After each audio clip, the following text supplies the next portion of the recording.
Bom dia, é um imenso prazer falar com vocês novamente.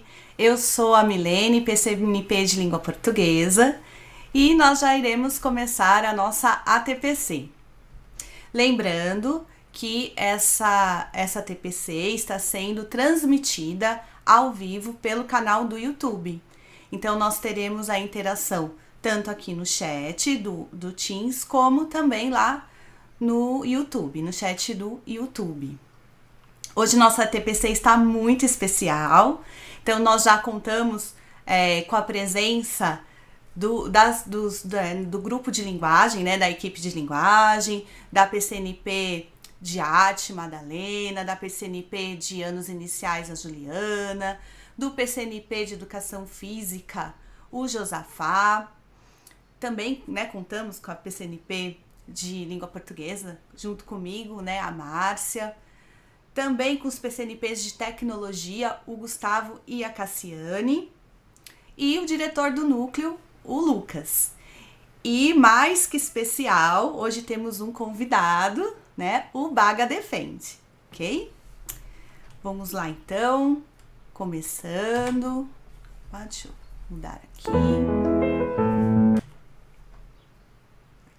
O tema, então, o tema geral da nossa TPC de hoje é como desenvolver a recuperação das habilidades fragilizadas na língua portuguesa por meio da interdisciplinaridade na área de linguagens. Então, teremos esse tema central.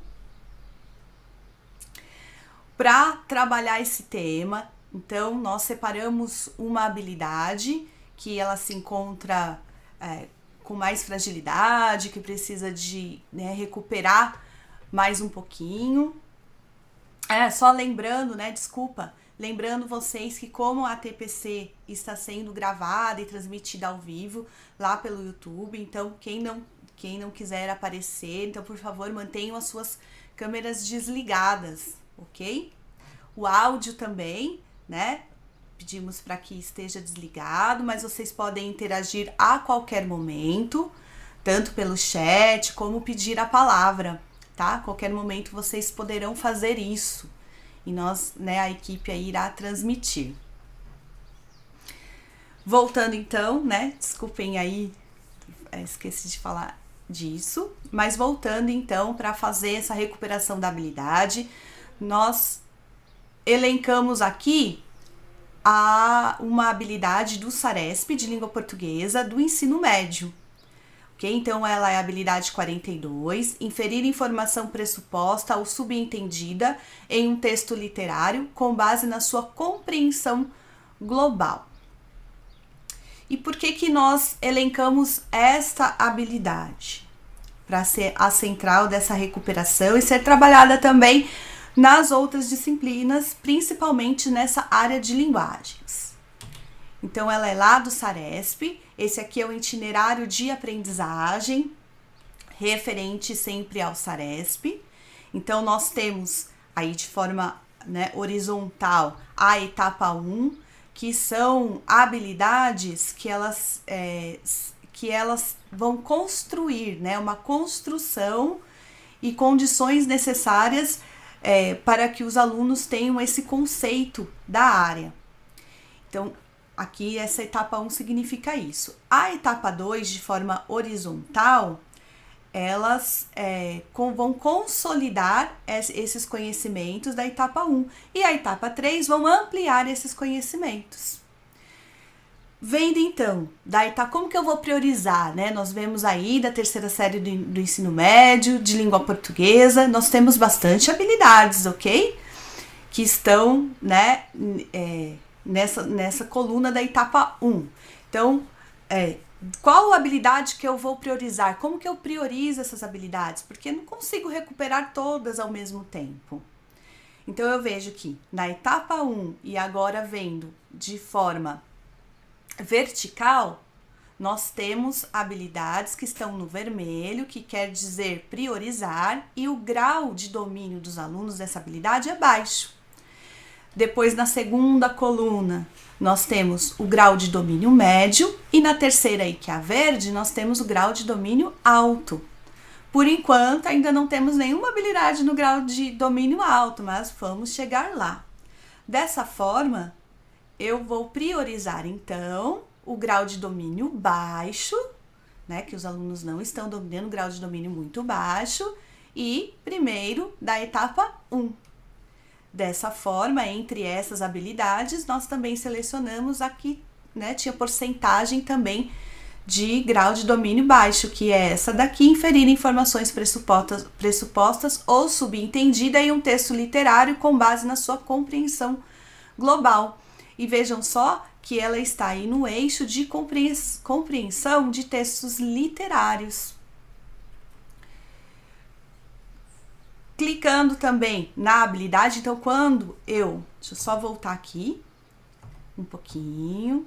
Quando eu posiciono o meu mouse em cima da habilidade, lá na sede, então todos os professores têm acesso a esse itinerário, né, de aprendizagem do SARESP, lá na sede, no pedagógico, foco aprendizagem, mapa de habilidades do SARESP. Quando eu posiciono o meu mapa nas habilidades, ela aparece aqui qual é a habilidade. E se eu clicar na habilidade, então, vai aparecer, né, essas informações. Então, é uma complexidade pedagógica baixa, por quê? Porque está na etapa 1. E grau de domínio baixo, por quê? Porque está também na primeira coluna, que é grau de domínio baixo, ok? E esse eixo, que é compreensão de textos literários. Por isso, né, que nós iremos falar da poesia, porque a poesia é um gênero textual literário, ok? E nós temos também o histórico dessa habilidade, né, o grau de domínio desta habilidade no histórico do SARESP, então desde 2012 até 2019, vejam a relevância como essa habilidade, né, ela vem caindo ao longo dos anos e, né, caiu assim bem significativa essa queda de grau de domínio dos estudantes entre 2018 e 2019. Temos também um outro tipo de tabela que mostra também esse histórico dessas habilidades e vejam só, né, em 2019, no ano passado, 59% dos alunos, né, tem grau de domínio baixo dessa habilidade. Então, o vermelho quer dizer que eles erraram, eles não dominam essa habilidade. O amarelo médio e o verde alto. Olha que mudança, né, em relação aos anos. O ideal é que fique bem verde essa tabela, né? Gostaríamos e vamos para esse caminho. Então, 2019 teve essa discrepância. Claro que a gente sabe que existem vários fatores que levaram a isso, principalmente a questão do ensino médio, por conta, né, do guia de transição, da BNCC, do currículo paulista, que provavelmente o ano que vem o currículo paulista do ensino médio estará vigente e implementado, né, no ensino médio. Então, vamos perceber que isso vai melhorar bastante, né, para o ano que vem. Temos essa perspectiva de melhora, ok? Mas, tendo em vista, né, essa relevância para se trabalhar e recuperar esta habilidade. Aqui, nós vimos os índices da diretoria de ensino. Então, nós temos índices do SARESP do Estado de São Paulo, da diretoria de ensino, e vocês também podem observar da escola de vocês, tá? Acessando lá a sede Foco Aprendizagem, mapa de habilidades. Pois bem, então, esta habilidade. Então, qual que é o verbo de ação aí? Inferir.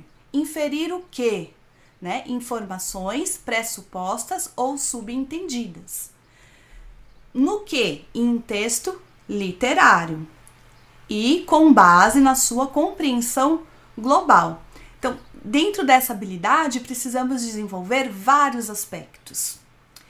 Inferir, né, é o que não está ali, não é o óbvio, não é o que está escrito ali que todo mundo consegue perceber, é o que está entre linhas, né, o que a gente não consegue perceber de uma forma rápida, somente lendo o texto.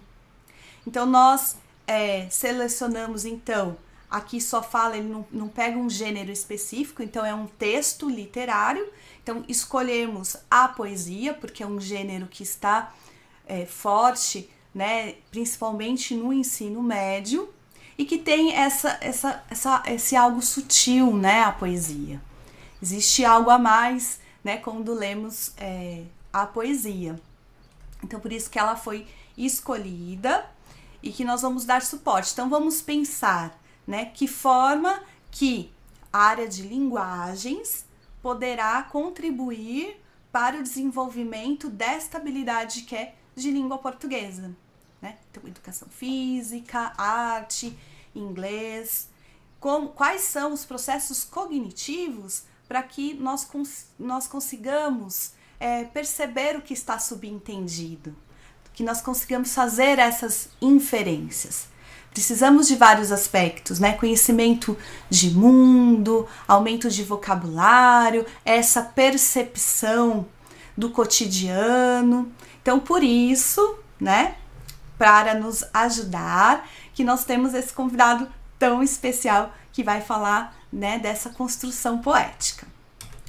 Bem, os objetivos, então, da ATPC, com essa escrita poética, né, para favorecer o desenvolvimento desta habilidade na área de linguagens. Então, recuperar de maneira interdisciplinar a habilidade, né, 42, que é do SADESP de Língua Portuguesa Ensino Médio, estimular o pensamento e a prática sobre a escrita poética nos tempos atuais, nas diferentes áreas do conhecimento, e incentivar um olhar diferente sobre os elementos do cotidiano.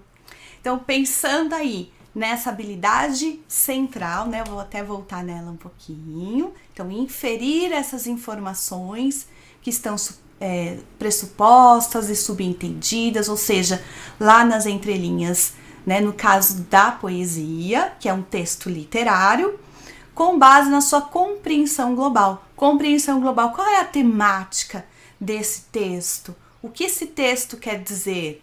Né? E aí, pensando em poesia, pensando nessas informações de inferência que estão subentendidas, como elas nos tocam? Né? Como percebemos isso?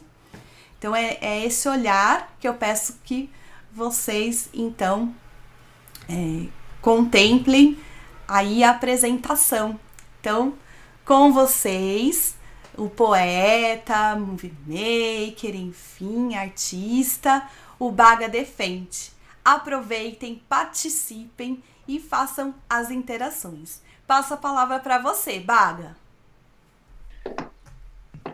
Olá, bom dia. Espero que sejam todos e todas bem. Minha primeira vez assim, né, usando Teams, então qualquer problema técnico já peço desculpas antecipado. Agradeço o convite aí a toda a equipe da diretoria de ensino, especialmente a Madalena, a Milene e a Juliana, que foi quem eu tive mais contato. Eu bolei uma apresentação aqui que vocês vão ver que ela foge um pouco de tudo isso que foi falado, porque quando eu conversei com elas na segunda-feira, eu percebi que daria para fazer uma coisa que parte da escrita poética alcança outros lugares para falar sobre o processo criativo, né? Essa questão das diferentes áreas do conhecimento, eu achei que era válido transitar pelas artes visuais, pelo audiovisual, pela dança, sempre tendo a questão da poética, mais do que somente da escrita poética, da poética permeando. Assim buscando auxiliar essa compreensão global do tema. Então eu preparei uma apresentação, eu acho que ela ficou um pouco extensa aqui para o nosso tempo. Se eu estiver indo muito rápido, vocês me avisam, me sinalizam aí para eu diminuir o ritmo. E também fique à vontade para fazer intervenções a qualquer momento. O pessoal está cuidando aí do chat, eu estou em duas telas aqui, uma com a apresentação e outra aqui para olhar para frente, né? Por mais que eu não esteja vendo ninguém, acho que é legal a gente estar vendo a cara de quem está falando. Então, eu vou fazer uma breve apresentação minha e a gente entra no conteúdo. Como a Milene disse, né, eu sou multidisciplinar, então eu tenho uma formação em cinema e vídeo, mas enveredei para o campo da literatura desde adolescente, no ponto de escrita, da poesia principalmente, e há alguns anos eu comecei a publicar livros, me autopublicar, peguei gosto pela coisa, e hoje também atuo como uma microeditora, e atuo nas artes visuais. Então, enfim, a única coisa que eu não faço é música. Apesar dessa cara de músico, até a campainha, quando eu toco, ela acaba desafinando. Então, tento compensar isso atuando nessas outras áreas. Então, eu queria começar com um vídeo. Eu não sei se eu dou o play por aqui mesmo, ou se alguém aí pode dar o play. Porque se eu der o play por aqui, acredito que não vai sair o áudio. Tem alguém aí da equipe na escuta? Sim, a Milene vai transmitir pra gente seus vídeos. Só um Tá. A gente vai começar com o primeiro vídeo só para servir de disparador para o nosso bate-papo. Porque eu gostaria que fosse mais um bate-papo do que uma palestra mesmo. Então, sinta-se à vontade para fazer perguntas e comentários.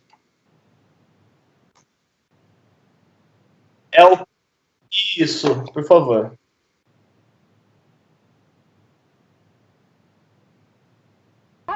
Nós temos um grande assunto a tratar aqui.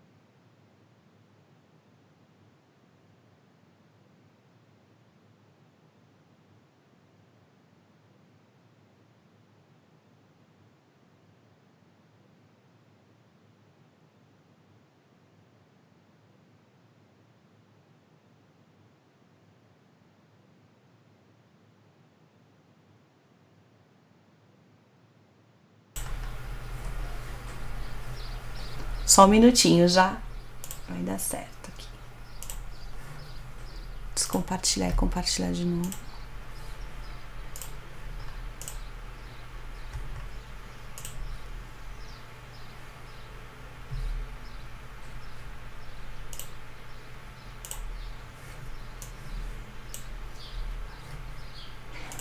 Aqui. Vou passar o vídeo então, tá? Nós temos um grande assunto a tratar aqui. A felicidade. Ou ao menos ser o menos infeliz que se possa neste mundo.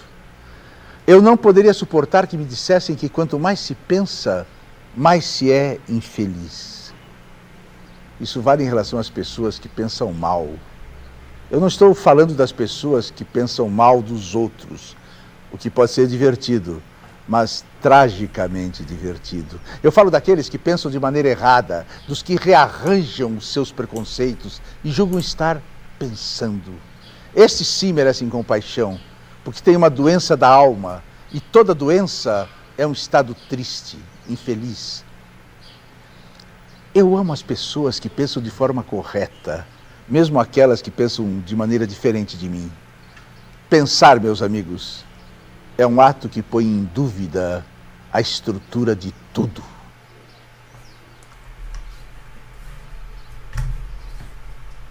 Obrigado, Milene. Eu quis abrir porque eu acho muito atual esse vídeo, apesar dele já ter aí, quase 2 décadas, acho que ele foi ao ar. Para quem não conhece, é o André Bujan, né, no programa Provocações. Esse vídeo ele é um recorte de falas de diversos autores, Victor Hugo, Voltaire. Eu não consegui a informação se é o próprio Abu Janra que fez a colagem, mas eu deduzo que sim. E ele fala essa coisa do pensar, né? Eu gosto daquelas pessoas que pensam correto, ainda que pensem diferente de mim. E eu acho que isso é uma chave para a gente compreender um pouco o que acontece hoje aqui no mundo, né? Então eu vou compartilhar a minha tela aqui com vocês, da apresentação. Deixa eu ver aqui no Teams. E vale destacar que tudo isso que eu vou estar trazendo aqui, compartilhando com vocês, é a minha visão sobre os temas abordados aqui, né? Ela não é a mais correta, ela não é a única possível, ela é a visão que eu venho desenvolvendo. Então, como toda grande questão universal, ela não tem uma resposta simples e não tem uma resposta única. Vocês estão vendo aqui a minha tela? Introdução à escrita poética aqui? Sim, Thiago, bom dia. Estamos... Ótimo, obrigado, bom dia. Então vamos lá. Eu dividi em partes para facilitar nosso trajeto aqui. Então a primeira é uma pergunta. Poesia né? Porque falar de poesia, o que é poesia? Essa coisa que a gente muitas vezes tem contato lá na escola, na infância, e talvez ao longo da vida passe batido, a gente mal se lembre, ou se lembre ainda com esse viés, essa memória infantil, né? Infantil e escolar. O que é poesia? A gente tem diversas definições. Eu peguei aqui algumas definições mais clássicas, que é a poesia ou texto lírico, é uma das 7 artes tradicionais, na qual a linguagem humana é utilizada com fins estéticos ou críticos. Uma outra definição é a arte de compor ou escrever versos. Por fim, composição em versos, livres e ou providos de rima, geralmente com associações harmoniosas de palavras, ritmos e imagens. Daí eu vou para uma segunda categoria de definição, que seria uma definição mais poética, ou seja, feita pelos próprios fazedores e fazedoras de poesia, os poetas e as poetas. Então, uma que nós temos é poesia ao grau máximo de tensionamento da linguagem, diz o Ezra Pound. Tensionamento da linguagem, né? A poesia, ela busca levar a linguagem para um outro lugar, muitas vezes para um limite, para explorar a plasticidade da linguagem. A poesia sempre me pareceu um mistério. Você não sabe dizer o que é, ela acontece ou não acontece.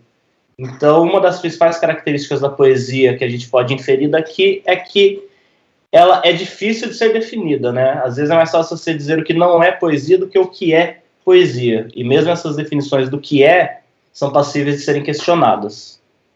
A poesia é uma arma carregada com o futuro, disse Gabriel Celaya, poeta espanhol. Um outro espanhol, Luiz Garcia Monteiro, diz que a poesia é um ajuste de contas com a realidade. Oswald de Andrade diz que a descoberta das coisas que nunca vi. E isso é importante a gente ter em mente, a descoberta das coisas que nunca vi. E por nunca vi, às vezes pode ser uma coisa que está todos os dias ao seu lado e ainda assim você nunca viu. Uma viagem ao desconhecido, segundo o russo Vladimir Mayakovsky. Quando você inicia um processo poético, muitas vezes você não sabe aonde você vai chegar. E isso não é ruim. Segundo a Nadine Gordimer, eu acho que é assim que fala, é uma poeta sul-africana, a poesia é ao mesmo tempo um esconderijo e um alto-falante. Essa definição eu gosto muito, né? Porque ela mostra também esse critério contraditório, paradoxal da poesia, né? Um esconderijo e um alto-falante. São opostos que se complementam, que se contradizem. Por fim, uma definição minha que a poesia é o sonho da linguagem. Quando a linguagem sonha que ela se torna poesia. É o que ela almeja. E aqui a gente vai para uma questão bem comum, que é a diferença entre poesia e poema. Existe diferença? No dia a dia, a gente usa muito como sinônimo. Ah, escrevi um poema, li uma poesia, e não está errado, né? Não necessariamente alguém pode apontar, ah, não, isso não é poesia, isso é um poema. Pode, mas eu acho que não é o caso. Porém, sim, existe diferença entre poesia e poema. Eu separei aqui algumas formas de tentar diferenciar. Então, a poesia, ela é um estilo de linguagem, né? É esse conjunto de escolhas estéticas que o poeta faz com o intuito de provocar sensações. Até por isso, a poesia ela não está limitada à linguagem literária. Você tem poesia numa fotografia, numa música, num filme, num nascer do sol, numa noite estrelada. Então, a poesia, ela permeia diversas facetas da nossa vida. Ela deveria permear todas, né? Acho que a busca do poeta é isso, é espalhar a poesia para que ela possa permear todas as esferas da vida. Eu posso falar que dos momentos de maior poesia da minha vida foi o nascimento dos meus filhos. É um clichê, mas é verdade, né? Parece que as coisas ganham outro sentido, uma outra textura quando você vivencia essas experiências poéticas. Assim, o poema, ele sim é um gênero literário, no qual o texto é apresentado na forma de versos e estrofes, podendo conter ou não rima. Essa afirmação aqui também é questionável, porque a gente vai ter o poema em prosa, que não tem verso e estrofe. Mas a gente já consegue distinguir, então, que a poesia seria essa coisa mais ampla e o poema seria essa materialização, né?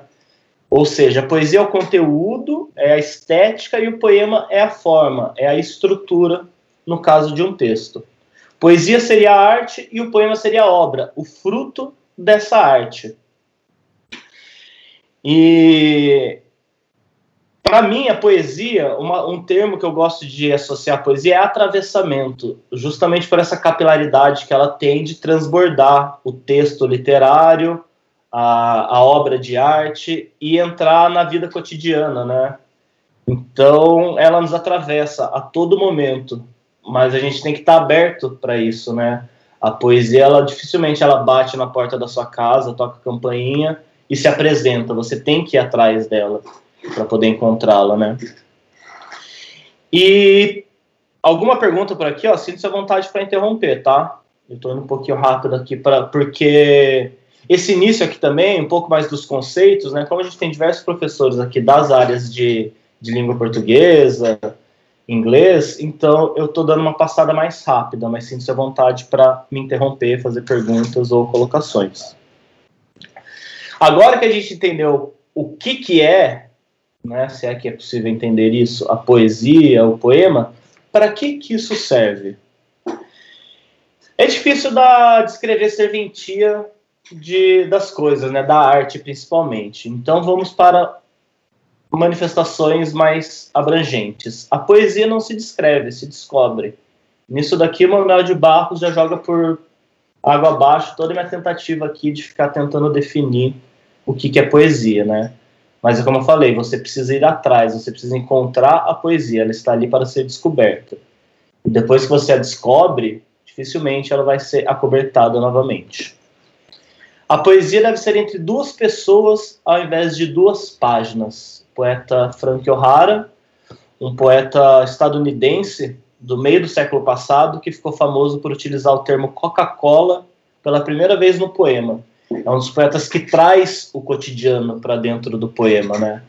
Ele deixa um pouco de lado aquela lírica épica, aquela coisa rebuscada, e traz para o dia a dia. E essa frase dele deixa bem claro, né? Deve ser entre duas pessoas ao invés de duas páginas. José Paulo Paes, autor brasileiro, diz que não se deve atribuir funções à poesia. Ela existe e basta. Como a vida existe e basta. Esse é, aliás, o encanto da poesia.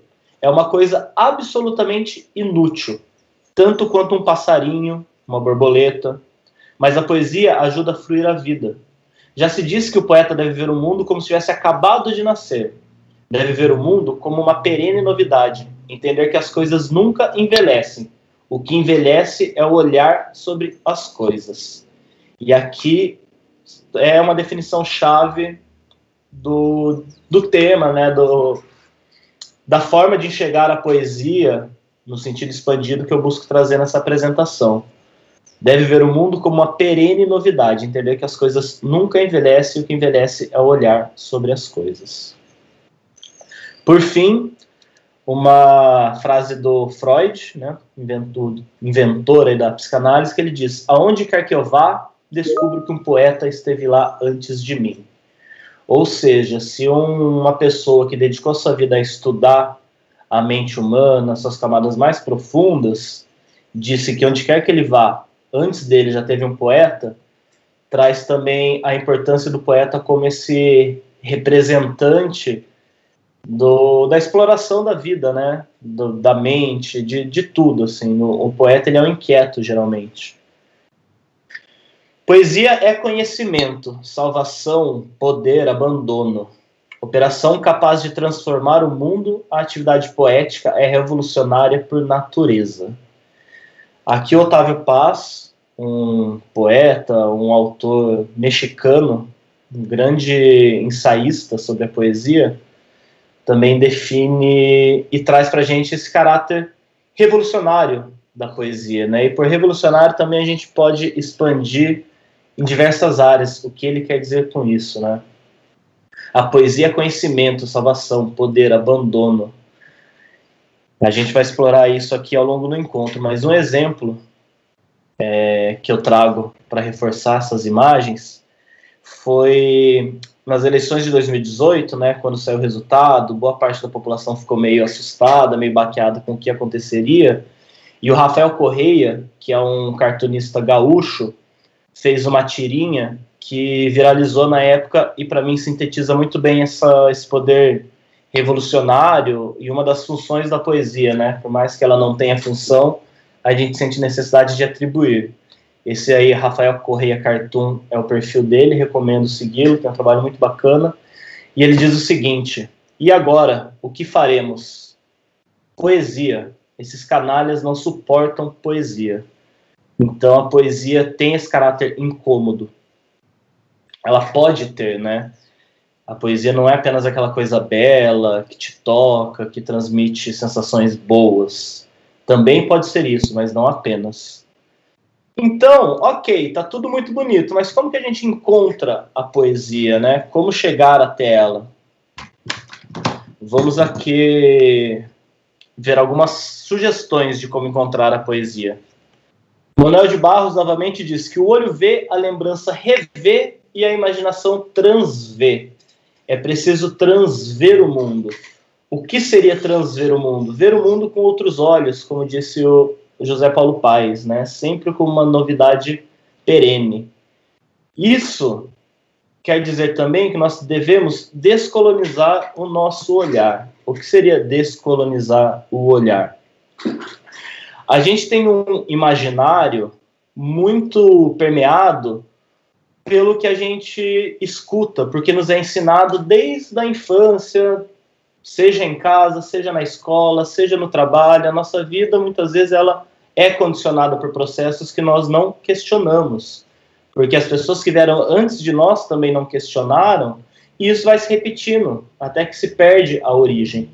Mas o Brasil é um país colonizado, né? Vieram os europeus aqui há 520 anos atrás, fincaram suas bandeiras aqui, dizimaram quem estava aqui antes, falaram, descobrimos um país novo. Então já começa aí, né? A colonização começa a partir do momento que nós somos descobertos. Ou seja, tudo que houve antes de 1500 é apagado, deixa de valer e é errado. Aquilo deve ser destruído, deve ser alterado. A gente vive atualizando esse imaginário, mas sempre com um viés colonizado. O que eu quero dizer com isso? Se a gente pensa aí no pós-guerra, década de 50 do século passado, quando os Estados Unidos se tornam uma grande potência, eles recolonizam o nosso imaginário. Eles vendem aquela imagem do American Way of Life, o self-made man, né? A vida de comercial de margarina, a casinha com a cerca branca, a família nuclear tradicional, tudo isso como um objetivo da vida. E aí, avançando para esse século, para as últimas décadas, a gente recebe uma nova carga de colonização do imaginário, da nossa visão de mundo, através do neoliberalismo econômico, né? Essa produtividade desenfreada, o lucro acima de tudo, o capital acima das pessoas. E se a gente não questiona isso, a vida passa, a gente acaba a vida muitas vezes frustrado, infeliz e nem sabe o porquê. Então, a gente começar a pensar como contornar essa situação, a meu ver, é muito importante. Até porque nós, aqui no Brasil, temos uma herança cultural e simbólica muito rica com os povos originários, com os indígenas. E não só aqui no Brasil, né? Na América Latina como um todo, nós temos culturas milenares que avançaram em diversos campos da ciência, da matemática, da arte, e muitas vezes a gente não se dá conta disso, a gente esquece, e a gente esquece porque a gente não pensa sobre, isso não nos é trazido, né? Assim como a poesia, certo? Se você começa a questionar, começa a ir atrás, a querer desconstruir essa colonização do imaginário, muitas vezes isso passa. Então a gente deve valorizar esses conhecimentos ancestrais, desde aquela avó benzedeira que muitos de nós possivelmente teve, que fazia um chazinho ali para quando você estava com uma dor de barriga, ou que às vezes pegava, acendia uma vela e batia com um galho ali de arruda nas suas costas para tirar um torcicolo que ela falava que era mal olhado. Então são conhecimentos muito enraizados que essa colonização do olhar, do imaginário, apaga. Então é importante a gente trazer isso para a consciência para que isso não morra. Isso deve ser valorizado.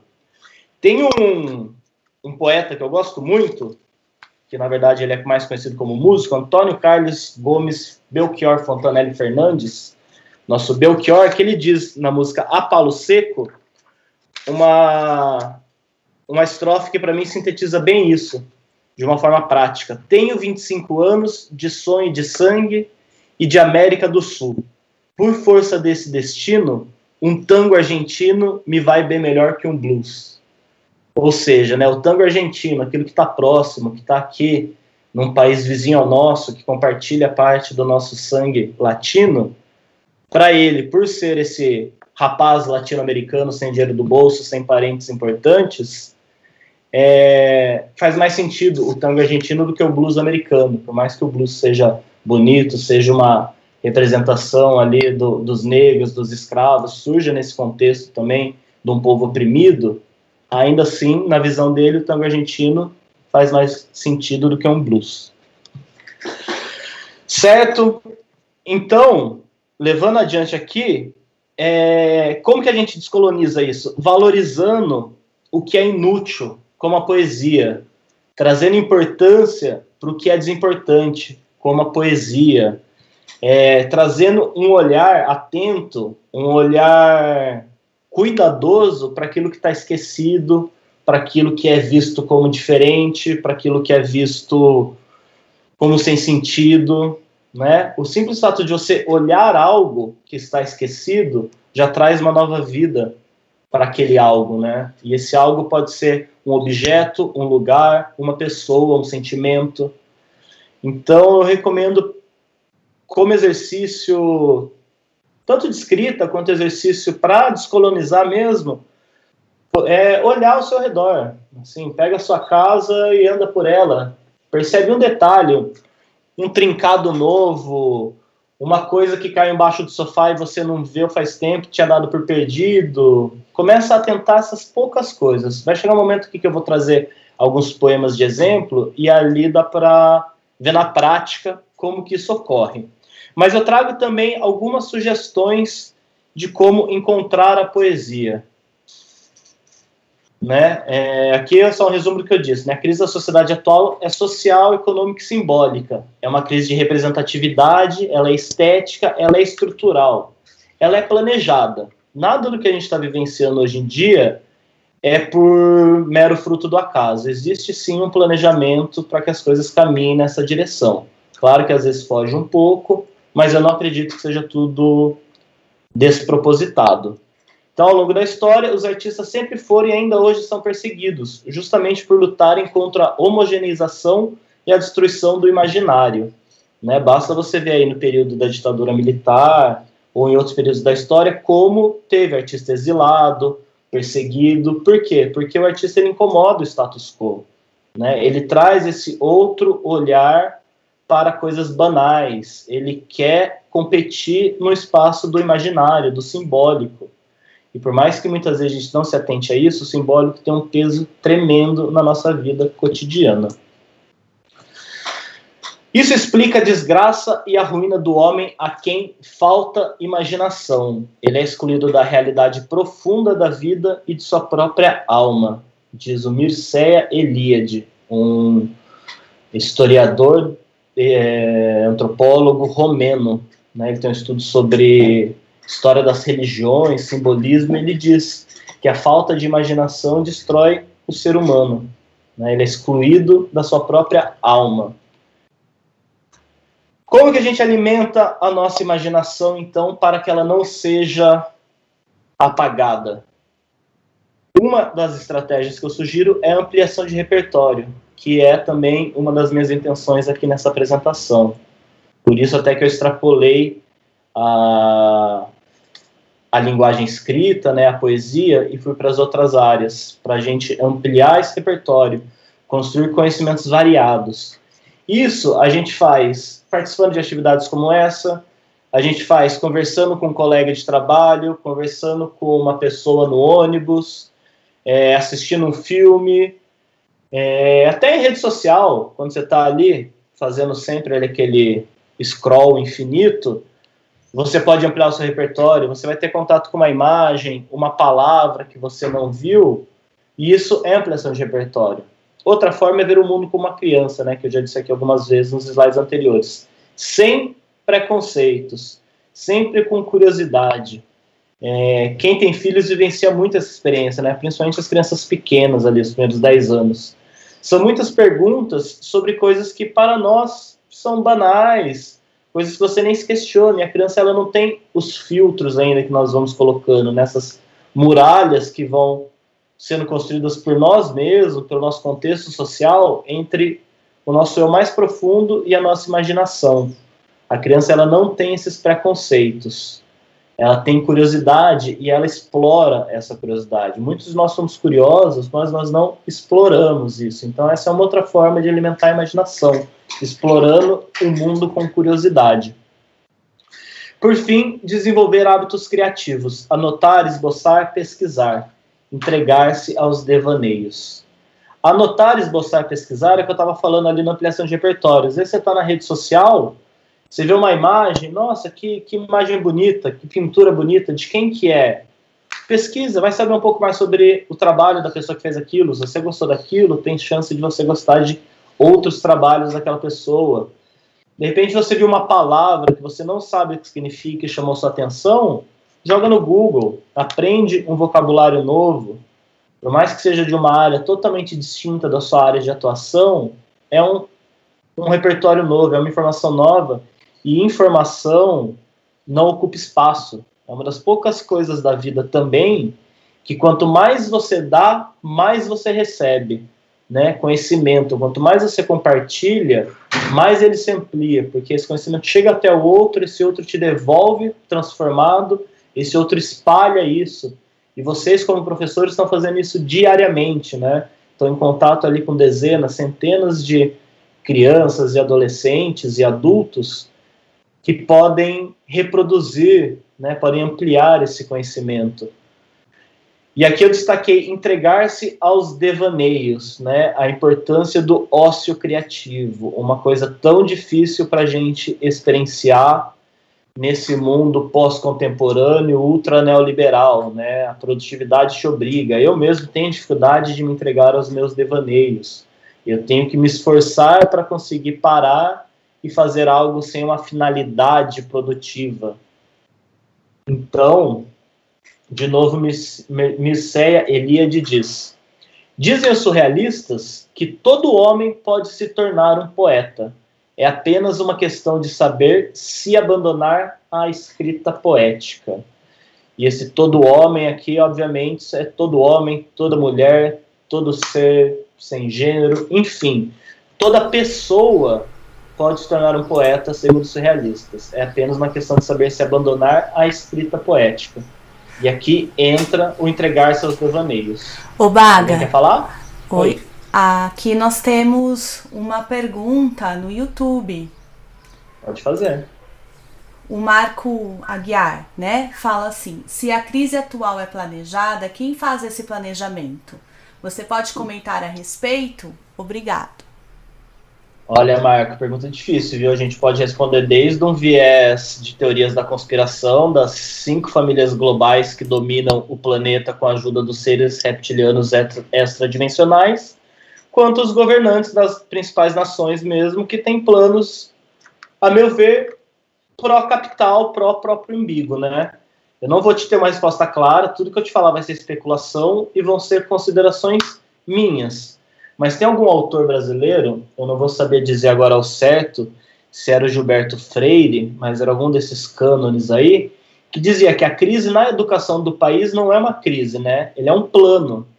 E a gente pode ver desde lá da chegada da família real, da construção da primeira escola no país, como sempre teve, desde o início, a função de atender os interesses de uma elite dominante, econômica. E isso tem reflexos até hoje, né? Vocês que vivenciam o ensino na rede pública, municipal, estadual, e alguns talvez tenham também experiência na rede privada, acredito que conseguem conceber, muitas vezes, o abismo que existe entre uma e outra, né? Então, acho que os professores aqui, não sei se o Marcos é professor, mas tem mais embasamento do que eu para falar sobre isso. Essa fala minha vai mais no sentido de provocar e justamente de gerar essas perguntas, essas reflexões, do que dar uma resposta propriamente dita. Certo? Mais alguma questão? Ou posso dar seguimento? Obrigado. Aqui eu faço um parênteses importante para falar dentro de tudo isso que eu estou dizendo, né? Que a gente fala ali, o Mises, né? Toda pessoa, vamos substituir homem por pessoa, toda pessoa pode se tornar um poeta. E aqui eu faço um parênteses para falar sobre o dom. Esse termo tão, que eu coloquei até em letras grandes entre parênteses, porque as pessoas muitas vezes falam, eu não escrevo porque eu não tenho dom. Nossa, você tem o dom da pintura, né? Nossa, que pessoa talentosa. Eu acho que não existe dom. Ó. Trouxe até aqui o Padre Quevedo para dizer, isso não existe. Existe sim condições, predisposições, oportunidades e treino. Muito treino. E isso a gente pode aplicar no campo da poesia, da escrita poética, quanto em qualquer outra área artística e não apenas, né? Aí eu vou falar aqui escrita, mas vocês podem substituir por qualquer outra coisa que necessite de treino. A escrita ela é como um músculo. Se você treina, se desenvolve. Se fica parado, não. E na pior das hipóteses, ele atrofia. Se nunca é utilizado, ele perde força porque é identificado como algo que não tem função. Então, aquela energia é direcionada para outra coisa. Então, essa coisa do, eu não consigo, eu acho que é mais uma dessas barreiras que a gente se impõe por conta da colonização do nosso imaginário. Então, assim, aquele clichê, né, frase que até era de propaganda de Johnny Walker, não sabendo que era possível, foi lá e fez, alguma coisa assim. Eu adoro confundir ditos populares. Enfim, existe treino, claro, existem pessoas que têm predisposições a fazer algo melhor do que outras, mas por quê? Isso muitas vezes é do contexto daquela pessoa, contexto cultural, social, econômico. Uma pessoa que cresce no meio de artistas, uma pessoa que tem pais músicos, parentes, pessoas próximas músicas, tem uma predisposição maior a enveredar por esse lado do que talvez uma pessoa que não. Mas assim como essa pessoa não necessariamente vai para esse lado, e muitas vezes vai para o lado oposto, porque tem aquilo em casa e vai buscar algo que não tem, uma pessoa que nunca teve contato com instrumento dentro da família pode seguir esse rumo. Eu mesmo não tenho histórico de nenhum artista na minha família. Não sei de onde que veio isso, né? Daria para explorar aqui, mas não é o momento. Mas então eu queria ressaltar aí sim, dom não existe. Inspiração existe? Existe. Vira e mexe, a gente tem alguns insights, vem uma ideia meio fora do contexto, meio que fala, nossa, de onde que veio isso? Porém, a meu ver, não é possível você esperar a inspiração chegar para explorar o seu fazer artístico. E se essa inspiração de repente chega, é bom ela te encontrar trabalhando, propício a utilizá-la, porque a inspiração vem no banho. Ok, você pode parar o seu banho e anotar ali no papel, gravar um áudio no celular para não fugir. Mas muitas vezes a gente perde de fazer esperando a inspiração. Aqui eu volto à frase do Eliade, quando ele diz, né, apenas uma questão de saber se abandonar a escrita poética. E aqui eu quero entrar nesse termo que eu destaquei, poética. O que seria essa tal poética? A poética é o resultado da maneira individual de como alguém percebe a realidade, afetado pela sua experiência de vida, que constrói uma visão de mundo. A poética pessoal de um artista é fruto dos processos exploratórios da realidade e as consequentes formas encontradas para manifestar sua subjetividade na realidade consensual. O que isso tudo aqui quer dizer?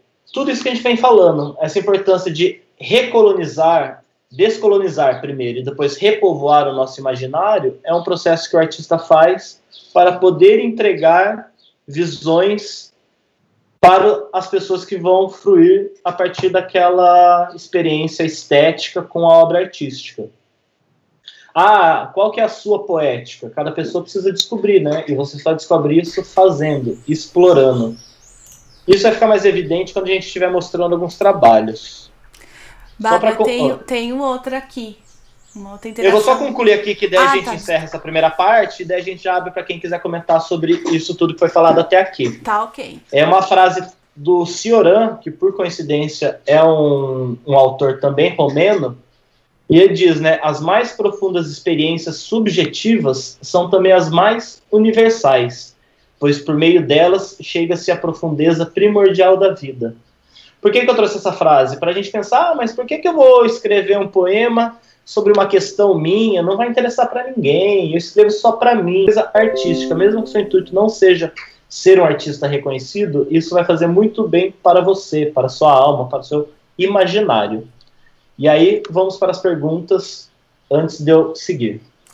Ok, nós temos aqui uma interação no YouTube, que é o João Manuel Mendes, e ele comenta: todos somos capazes de aprender. Para isso, existe a técnica, a tática e o ambiente deve estimular. Perfeito, exatamente. Tem um pedagogo, né, o Rudolf Steiner, né, o criador da antroposofia, da pedagogia Waldorf, que alguns de vocês devem ter ouvido falar, conhecer.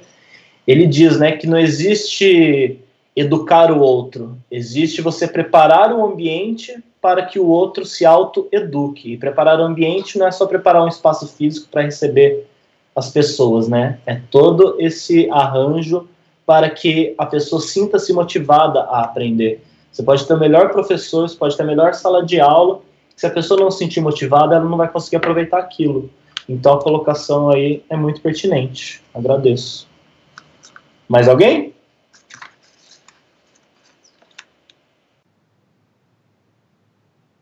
Não? Por enquanto, não mais. Tá. Pode prosseguir, Baga. Beleza, eu vi aqui que a gente já são 9h30, nós temos mais meia hora e ainda tinha mais muito conteúdo, então eu vou fazendo um recorte aqui meio no improviso. Se eu passar muito rápido por algo que chama a atenção de alguém, chama que a gente volta, tá? Aqui eu voltei à abertura por quê? Porque depois de conversar com a equipe na segunda-feira, entender melhor qual que seria aqui o conteúdo, eu vi que não bastava, né, como disse lá no início, falar sobre a escrita poética. Então, esse exercício todo que eu vim fazer aqui é uma introdução à poética do acaso, que é o que eu utilizo no meu trabalho, seja na escrita da poesia, seja na produção de um vídeo, de uma tela, enfim, tudo que eu faço, eu busco ter essa poética do acaso como uma postura. O que é essa poética do acaso? Antes de chegar nela, eu preciso falar um pouco sobre os conceitos clássicos de arte. Eu vou passar bem rapidinho por isso. Se não ficar claro, a gente volta. Isso é arte. É uma afirmação. Por quê? Porque a arte clássica, ela definia o que era arte e o que não era arte. Segundo o Platão, ele dizia, né? Ele referia-se a fazer arte como sinônimo de fazer corretamente, de fazer sem equívocos. E o Aristóteles via na arte o poder do homem de exercer sua vontade numa ação criadora, situação oposta às determinações do acaso. Ou seja, para a arte clássica, a qualidade de uma obra artística é determinada pela habilidade do artista e pela eficiência na execução daquilo, da obra artística. O controle é que define essa concepção de arte, ou seja, a arte clássica ela é tecnicista. O que torna uma obra de arte clássica valorosa, eu estou falando valorosa, não necessariamente valiosa, é a capacidade técnica do artista, a eficiência na execução. Isso a gente traz até hoje no nosso imaginário colonizado, quando a gente cita frases como, por exemplo, consertar um carro é uma arte. A pessoa tem um domínio técnico do funcionamento do carro, então ela consegue consertar. Esse colonizar imaginado ficou engraçado, né? Esse imaginário colonizado traz para a gente diversas frases que a gente reproduz muitas vezes sem pensar, como, por exemplo, arte é o que é agradável aos olhos. Essa imagem aí que vocês estão vendo, eu não sei se dá para ver bem, né? Eu tentei colocar o maior possível, mas é uma pintura. Eu consigo ver uma beleza nessa pintura, né? Eu consigo ver técnica na aplicação ali das cores, da luz e sombra, da pintura, mas dizer que ela é agradável, aí já são outros 500. Essa pintura é de 1820, de um pintor chamado Francisco Goya, intitulada Saturno Devorando um Filho, né? Ele vai lá na mitologia greco-romana e retrata uma narrativa mitológica nessa pintura. Então, assim, eu acho questionável a gente dizer que arte é o que é agradável aos olhos. Essa imagem não agrada os meus olhos, apesar de eu conseguir ver beleza nela. Outra frase, a arte busca o belo. Será que é esse belo que estão se referindo? Eu acho que não, né? Mas será que é esse belo a que estão se referindo? Essa pintura, quando eu vejo, ela me causa um impacto. Eu acho ela esteticamente bonita, eu posso dizer que ela é bela. Mas se eu paro para observar com um pouco mais de atenção, eu já começo a ver umas coisas meio esquisitas, tipo aquela mulher ao fundo, dá-se a entender que é uma mãe, chorando com uma criança desmaiada, talvez morta no colo dela, pessoas sendo pisoteadas por cavalos, uma espada quebrada na mão ali no chão. E quando eu fico sabendo qual que é o contexto por trás dessa pintura, eu acho difícil dizer que a arte busca o belo. Para quem não conhece, esse quadro chama-se Guernica, é do Pablo Picasso, é uma obra de 1937 que foi pintada como uma declaração de guerra contra a guerra e um manifesto contra a violência. Guernica é um vilarejo espanhol que foi bombardeado durante a Guerra Civil Espanhola. E ele pintou esse painel, um painel gigantesco, se não me engano, com quase 4 metros de extensão, retratando os horrores dessa violência da guerra, né? O fascismo estava ascendendo ali, em breve a gente teria a Segunda Guerra Mundial. Ele diz, né, não sobre essa obra especificamente, mas sobre a arte como um todo, que a pintura não foi feita para decorar apartamentos, ela é uma arma de ataque e defesa contra o inimigo. E isso a gente pode cruzar com aquele caráter revolucionário da poesia que Otávio Paz citou lá na primeira parte da apresentação. Essa obra aqui, isso é arte? Acredito que se eu perguntar isso, a maioria das pessoas vai dizer que sim. Por quê? Porque é uma pintura realista, né, hiperrealista, a gente vê as rugas, tem um belíssimo trabalho de composição, de luz e sombra, de volume, enfim, segue todas as cartilhas do que seria uma bela pintura, né? Essa obra não tem título, né? Um retrato hiperrealista feito com pastel seco, por um artista chamado João Paulo Mendes, que eu encontrei na internet pesquisando obras hiperrealistas para trazer um exemplo. Então ninguém teria dificuldade em afirmar que isso é arte, certo? E quando a gente vai para uma obra como isso? São letras, podemos dizer que mal pintadas, meio mal feitas, sobre uma folha de jornal. Isso é arte? Apesar dali o título dessa parte da apresentação estar afirmando, como a arte clássica sempre faz para definir o que é arte, eu pergunto, isso é arte? Essa obra chama-se Alphabet One, é do Paul Klee, é uma obra de 1938. O Paul Klee, ele é um pintor suíço, se não me engano, que ele é muito conhecido pelas suas obras geométricas e coloridas, como essa daqui talvez seja uma das suas obras mais conhecidas. E é curioso ver, né, que a mesma pessoa que fez essa obra aqui, com muitas cores, formas geométricas, fez isso daqui também. E o mais curioso, ao meu ver, é que essa obra aqui, Castelo e Sol, ela é de 1928, ou seja, 10 anos antes do Alfabeto 1.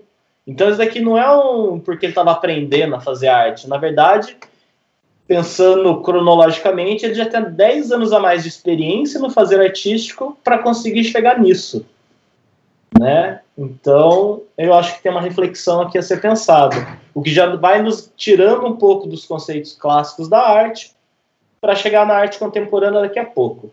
Esse desenho aqui é um desenho simples, né?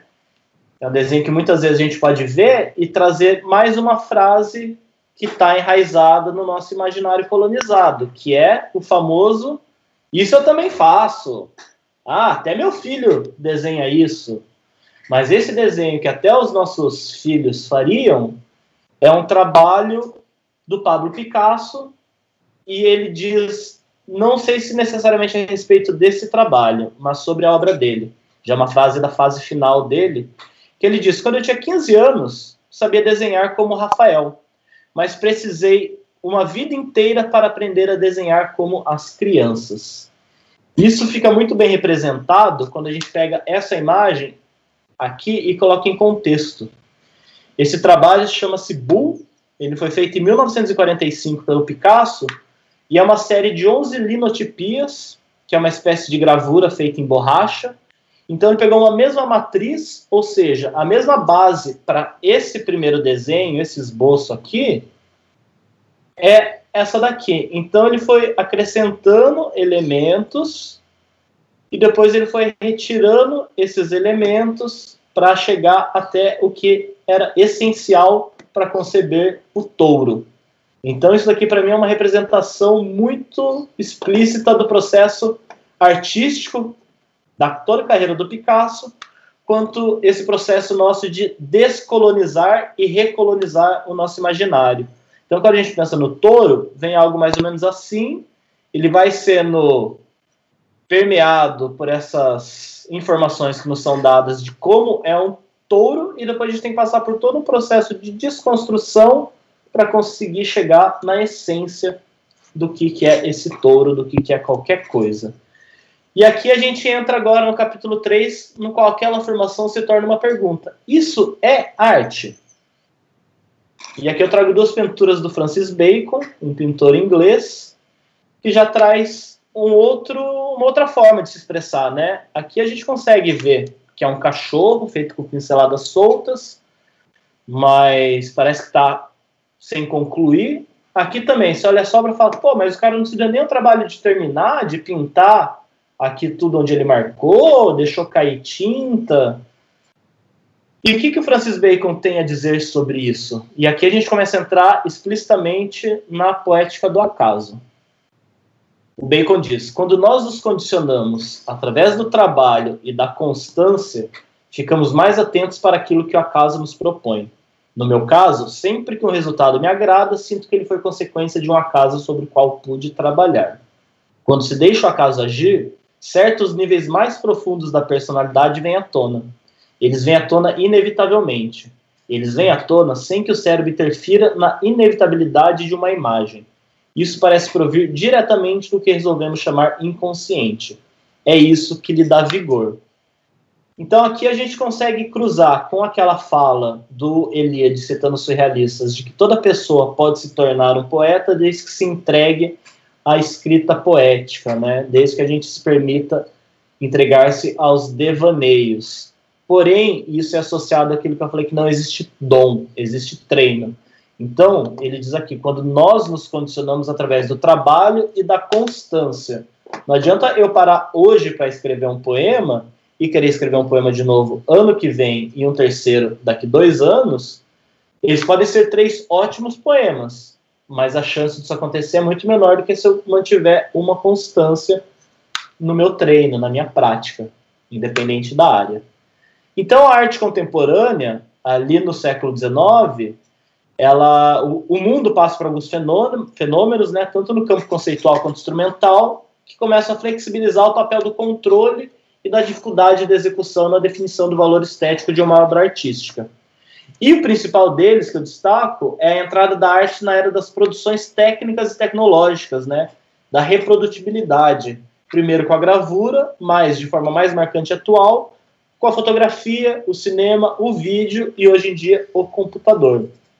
Então, aquela coisa da técnica como principal critério de avaliação começa a se tornar questionável.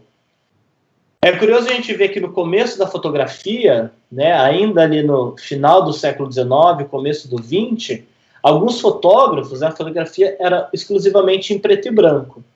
Alguns fotógrafos pintavam suas imagens para garantir essa coisa artesanal que parecia necessária para aquilo se tornar uma obra de arte. Então, o simples fato de você fazer a foto naquele momento não era considerado arte. Você estava pegando equipamento produzindo uma imagem, mas era descartado tudo aquilo que hoje em dia a gente sabe, a importância do enquadramento, da fotometria, né, quanto a luz entra naquilo, os processos de impressão. Então eles pintavam essas imagens aí que vocês estão vendo, originalmente eram em preto e branco, coloridas à mão, para aquilo poder ser considerado arte. O acaso ele foi uma forma de afrontamento aos conceitos e valores acadêmicos da arte. Ele traz esse ruído e questiona todos aqueles quase mais de 2000 anos, né, que a arte clássica concebia como sendo uma obra de arte. O acaso é um conjunto de causas imprevisíveis e independentes entre si, que não se prendem ao encadeamento lógico-racional e que determinam um acontecimento qualquer. Na arte, a ação é a ação ou conjunto de ações planejadas, espontâneas, fortuitas ou acidentais, que são utilizadas ou apropriadas de forma consciente pelo artista para a elaboração da obra. Essas ações ou acontecimentos respondem a fenômenos que incluem ou são classificados como acidentes, eventos imprevistos ou provocados, e aleatórios, ações planejadas, sujeitas às regras, as quais determinam resultados específicos desconhecidos de antemão. Por isso que eu digo que a poética do acaso, antes de ser um conceito teórico e prático, ela é uma postura em relação ao fazer artístico. E essa postura ela é construída a partir daquelas sugestões que eu dei lá atrás de reconstrução do imaginário, né? É você estar aberto às coisas, olhando o mundo de maneira curiosa. Enfim, o acaso. Estou correndo, mas sinto-se à vontade para me interromper, tá bom? Vamos ver como é que na prática isso aqui se manifesta, né? Esse é um poema chamado To Make a Dadaist Poem, para fazer um poema dadaísta. É de um poeta também, acho que romeno, vários romenos passando por aqui, né? Chamado Tristan Tzara. Ele fez esse poema em 1920. O Tzara ele é considerado um dos criadores do Dada, também chamado de dadaísmo, né? Um movimento que vem ali junto com surrealistas, que propõe essa subversão total dos conceitos da arte, essa exploração do inconsciente, né? Que naquele momento era uma novidade, era uma descoberta recente, nos processos artísticos. Então, peguei uma tradução aqui desse poema, né? Que pode ser traduzido como receita para fazer um poema dadaísta. Pegue um jornal, pegue uma tesoura. Escolha no jornal um artigo do tamanho que você deseja dar ao seu poema. Recorte o artigo. Depois, recorte cuidadosamente todas as palavras que formam este artigo e meta-as num saco. Agite suavemente. Em seguida, tire cada pedaço, um após o outro, mantendo a ordem em que eles saíram do saco. Copie conscienciosamente. O poema se parecerá com você. E pronto, você será um escritor infinitamente original, dotado de uma adorável sensibilidade, embora incompreendido pelas pessoas vulgares. Né? A gente pode até dizer que esse poema é um metapoema, porque é um poema que fala sobre como fazer um poema. E essa reprodução aqui, que supostamente é uma reprodução do próprio trabalho do Tzara na época, mostra o resultado desse processo, né? Ilustra, na verdade, né, como que seria esse processo. Tem um autor, eu não trouxe ele aqui, mas me veio agora, William Burroughs, ele é estadunidense também, e ele levou isso aqui a alguns pontos extremos. Ele tem um romance chamado O Almoço Nu, no qual ele diz que ele ia escrevendo o original desse romance, e em determinado momento ele pegava as páginas, rasgava ao meio, e depois ele pegava metades lá de um momento, jogava aqui na frente e começava a reescrever mesclando metade de uma página com metade de outra. É uma técnica chamada cut up, né? Recorte, é o recorte. O David Bowie, na música, por exemplo, também tem algumas músicas que ele fez esse recurso para a construção de suas letras. Os Rolling Stones, em um disco específico, também utilizou esse recurso de recortar músicas, trechos aleatórios e colar. Então, aqui a gente começa a ver o acaso na prática. Esse daqui são imagens de um poema chamado Um Lance de Dados, do Stéphane Mallarmé. É um poeta francês ali, bem do finalzinho do século XIX. Ele publica esse poema em 1897, ou seja, quase 150, 130 anos atrás, no ano em que ele falece. E esse poema, ele inaugura a poesia moderna no século XX. Por quê? Porque ele causa uma ruptura com tudo que vinha sendo feito até então, né? É um primeiro salto qualitativo. Por isso que a gente diz que ele inaugura o século XX. Ah, mas o que tem de mais? Ó, olhando aqui, eu não sei se vocês conseguem ver, é a versão do texto original em francês e a versão traduzida para o português. O foco aqui não é o conteúdo, então não se preocupe se vocês não estiverem conseguindo ler necessariamente o que está escrito. Mas, ó, ele começa a trabalhar tanto a distribuição da palavra no espaço, ou seja, a gente não tem mais um verso embaixo de outro, todos começando aqui alinhados à esquerda. Ele já mete uma palavra totalmente em caixa alta, com uma fonte maior do que as outras. Aqui o texto continua em caixa alta, ele pula a linha, ele começa ali para frente, e o poema é um poema longo, ele segue assim por toda a sua construção. O Mallarmé dizia, né, que o método de composição dele eram subdivisões prismáticas da ideia, o que, a meu ver, a gente consegue até relacionar com a pintura cubista, né, que era você buscar múltiplos pontos de vista para ver o mesmo objeto, uma mesma cena, e trazê-los para ser observados simultaneamente. Então, além do sentido sintático das palavras, né, o Mallarmé aqui, ele começa a utilizar o espaço da página em branco para criar um ritmo na leitura e na construção desse poema, e a tipografia, né, essa questão de trabalhar com fontes de tamanhos diferentes, utilizar o itálico, o negrito. A tipografia se torna um elemento ativo na composição poética. Aqui são duas páginas distintas, mas ó, ele vai criando vários espaços antes de começar o seu verso nas estrofes. Aqui, ó, ele coloca itálico, ele reduz bastante o tamanho da fonte.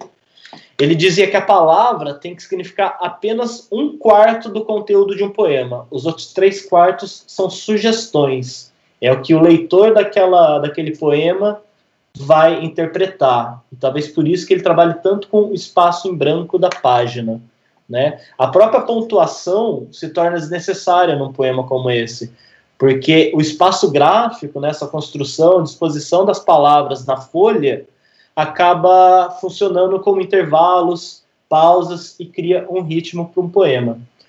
Por fim, vale observar que o nome completo desse poema, desse livro, é Um Lance de Dados Jamais Abolirá o Acaso. Então, o acaso é a temática deste longo poema do Mallarmé. Aqui eu começo a trazer alguns exemplos de como que a música, o acaso, entra em outras áreas. Aqui é o Music of Changes, é um disco de 51 do John Cage, no qual ele utilizou o I Ching, que é uma espécie de um oráculo chinês, para construir esse disco, que é um disco para piano solo. Eu tinha até separado um vídeo aqui para a gente ouvir, mas como o nosso tempo está acabando, quem quiser dar um print aí, e depois procura, tem no Google, Music of Changes, John Cage. Eu acho muito interessante o resultado desse trabalho. Aqui, voltando para a pintura, uma outra pessoa que utilizou o acaso bastante também foi Jackson Pollock, né, que fazia umas pinturas gigantes, no qual ele ia jogando a tinta sobre telas grandes, né. E aqui eu consigo fazer uma interface, que a princípio era a minha dificuldade, com a área de educação física, né. Então, quando a gente pensa nessa relação arte e educação física, né, e aqui a educação física representando o trabalho com o corpo, com o movimento, a primeira coisa que me vem à mente é a dança e o teatro, né, a performance, o circo, né, as artes do corpo. Mas ontem também, montando isso, me veio que a pintura, principalmente a pintura nessa linha, né, do expressionismo abstrato, ou quando você trabalha com grandes formatos, como um grafite no muro, envolve muito o trabalho do corpo. Eu percebo que quando eu estou trabalhando numa obra grande, numa parede, é muito diferente de quando eu estou trabalhando sobre um papel ou uma tela numa mesa. O meu corpo se movimenta. Tanto que eu tenho uma tendência muito maior de ir para uma abstração no trabalho de grande formato do que num trabalho de pequeno formato. Então, achei interessante destacar essa relação, né, do corpo como ferramenta de pintura, né. Aqui é uma outra pintura do Basquiat, também um estadunidense aí, que foi famoso por levar o grafite para dentro das galerias de arte, né? Tem um trabalho muito reconhecido e valorizado hoje em dia. E ele tem um trabalho com a palavra muito grande, né? Essa obra que eu peguei especificamente para ilustrar tem uma carga de palavras muito grande, e a gente, observando, vê que tem uma caosidade, tem um grande teor de caos, mas é um caos organizado, né? Eu acredito que ele não pensou cada elemento antes de conceber. Ele foi utilizando o acaso, e ao fruto desse acaso ele foi construindo essa obra, que também é um painel grande. Aqui é um exemplo de grafite também, um trabalho de 2 amigos meus, o Conrado Zanotto e o Paz Schaeffer. Eles foram fazer um trabalho que envolvia a questão dos direitos animais, né, grafitando muros, trazendo esses conceitos. E quando eles conseguiram a autorização desse muro, eles viam que aqui tinha um cano, provavelmente para escorrer a água ali do quintal da casa. E eles incorporaram isso ao trabalho feito. Ou seja, eles não pensaram, vamos desenhar um cachorro tomando água. Eles viram o que o universo ali, digamos, estava disponibilizando para eles e utilizaram isso de forma consciente. Aqui é o trabalho de um fotógrafo, ele é esloveno, chamado Evgen Bavikar, não sei se a pronúncia é essa, ele ainda é vivo, ele é nascido em 46.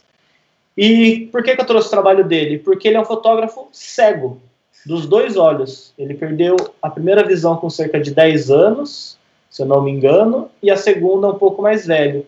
Ele é completamente cego e ele é fotógrafo. Ele fotografa em preto e branco. Tem aqui uma outra imagem dele. Ele tem essa coisa surrealista, é bem interessante. Se vocês pegarem aquele documentário Janela da Alma, que é um documentário sobre fotografia, vai ter falas dele. É bem interessante, vale a pena. Esse aqui é um caso, uma manifestação do acaso que eu achei curiosa. Essa figura aí, né, a imagem está bem em baixa qualidade, eu não consegui melhor. Ele ficou conhecido em 2010 como Brother Sharp. Qual que é a história por trás dessas imagens? Um fotógrafo japonês comprou uma câmera, foi para uma praça testar e viu esse cara e começou a fotografar. Daí ele colocou no site, essas imagens viralizaram.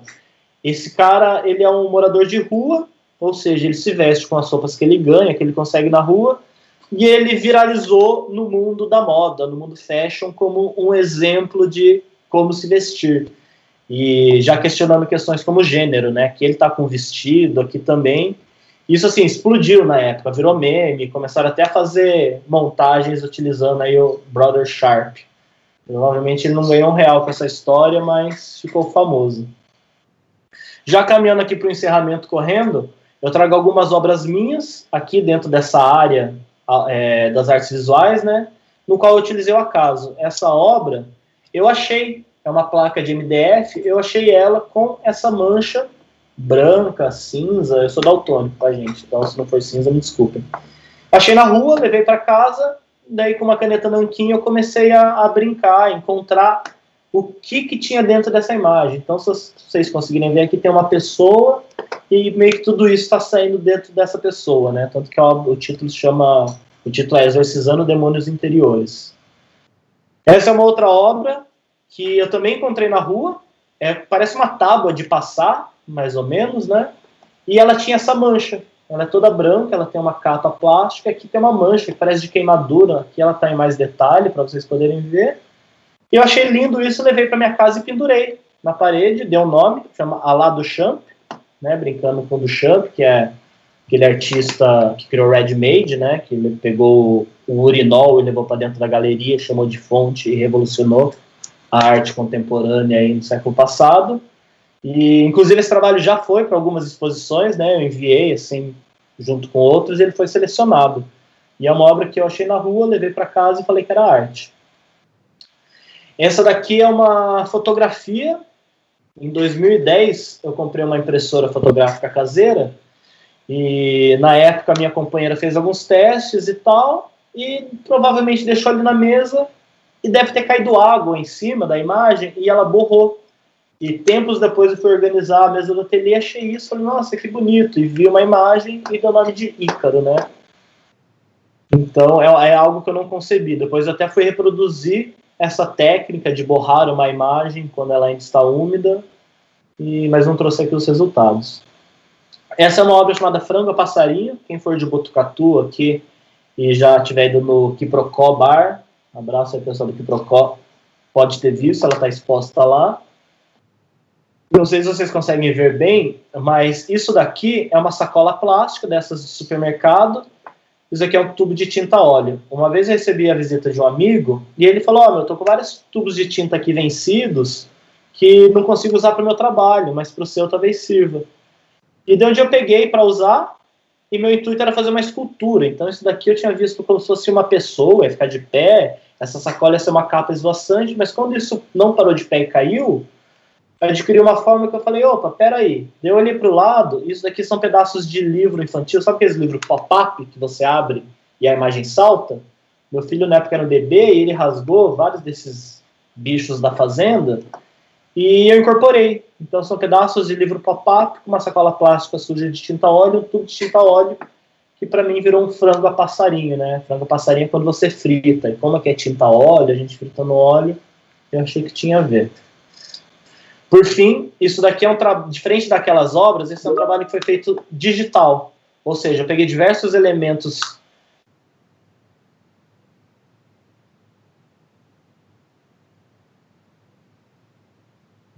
dos filhos. Um deles fez com giz. Isso daqui é uma mancha de limpeza de espátula numa folha de caderno que tinha essas listras. Isso daqui é uma xilogravura, né?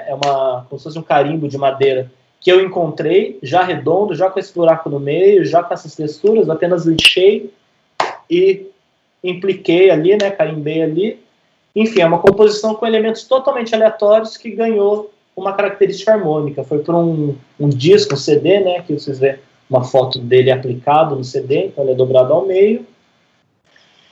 E aqui eu ia voltar para o poema e trazer alguns poemas meus como exemplo de uso do acaso e dessa descolonização do olhar. Então, só para encerrar, para não dizer que eu não falei de flores nem de poesia, são 2 haikais, poemas curtos japoneses, que eu escrevi a partir da observação. Então, o primeiro é: jogando letras na areia, uma criança planta árvores de palavras.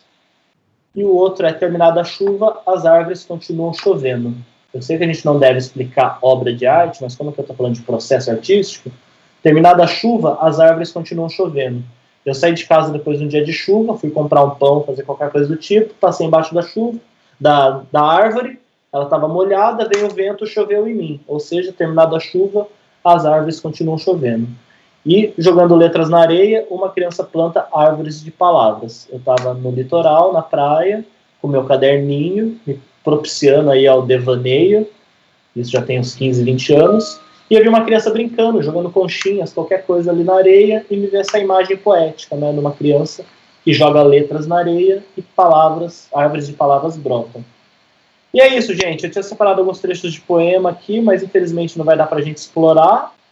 Aqui no final eu coloquei os links das minhas redes sociais, tanto as pessoais quanto as do meu estúdio. Lá vocês podem conhecer mais meu trabalho em todas as outras áreas, incluindo meu trabalho comercial, meu trabalho com publicação de livros. E aqui, bio.fm/bagadefente, leva para esses links e para alguns outros. Então ali tem uma oficina de escrita poética, daí, nela eu falo sobre poesia propriamente dita, sobre escrita de poema. É online, é gratuita, são 5 videoaulas, é só assistir, depois tem um grupo para quem quiser trazer dúvidas. E é isso, eu agradeço muito o tempo de vocês, fico feliz de ter conseguido passar por tudo, ainda meio que correndo, e caso alguém tenha alguns minutos aí, queira fazer perguntas, comentários, eu estou à disposição. Vou compartilhar minha tela. Olá, caramba, pessoal! A gente agradece imensamente por essa aula maravilhosa que você trouxe para a gente, espetacular. Todos os professores estão elogiando particularmente aqui no WhatsApp, e tudo que você trouxe veio de encontro realmente com o que a gente precisava, com o que a gente necessitava. A gente agradece imensamente. Nossa, foi muito bom. E fica o convite para quando você também tiver oportunidade de voltar a falar com a gente novamente, porque foi assim, uma aula maravilhosa que a gente trouxe hoje, que você trouxe hoje para a gente. Então, essa ampliação de repertório que você nos trouxe e visão de mundo foi essencial para a nossa TPC, viu? A gente agradece imensamente. Eu agradeço o convite. Espero que, apesar de ter fugido, tenha sido proveitoso.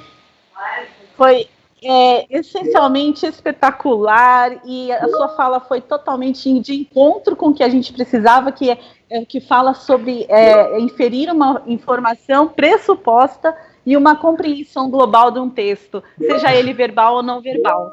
Você trouxe aí tudo para a gente que a gente realmente precisava, Baga. Fico feliz, muito obrigado. De coração, muito obrigada mesmo. Todos estão elogiando, agradecendo imensamente. E a gente convida você para um próximo momento aí, quando você puder. Vamos sim. Está de portas abertas. Viu? Obrigado, vamos sim. Agradeço o convite e voltarei. Obrigado a todo mundo aí pelo tempo. A gente agradece imensamente. Então, e quem quiser continuar o papo também, pode me procurar em rede social, mandar mensagem, mandar e-mail e a gente conversa. Eu estou aberto aí, eu quero, como diz um amigo meu, eu quero tornar a poesia um esporte nacional. Espetacular. Eu amei a sua fala. Quando você disse que a poesia é o sonho da linguagem, eu falei, gente, eu vou chorar. É muito lindo. É muito lindo. Muito obrigada mesmo pela sua participação e ampliação da nossa visão de mundo hoje. Tá bom? Agradeço. Então, obrigada tchau, a todos e todas. Tchau, tchau. Agora o pessoal continua com a TPC lá no Centro de Mídias. Então, até a próxima. Muito obrigada. Tchau, gente. Tchau, tchau. Eu que agradeço. Tchau, tchau.